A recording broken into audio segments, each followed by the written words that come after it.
Boite and Casper Nyovest are trending once again, and this time it is because their old tweets to each other have resurfaced online, sending social media into a complete frenzy.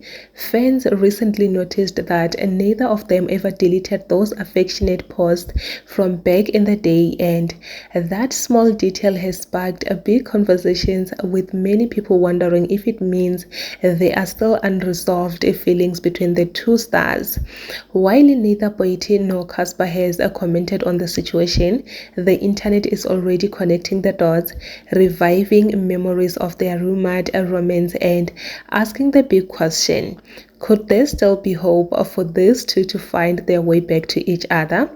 As always, Mzansi is watching closely, waiting to see whether this is just harmless nostalgia or the beginning of another unexpected celebrity love story. Thank you so much for watching this video until the end. Please don't forget to like and subscribe, comment your thoughts down below in the comment section, and I will see you on my next upload.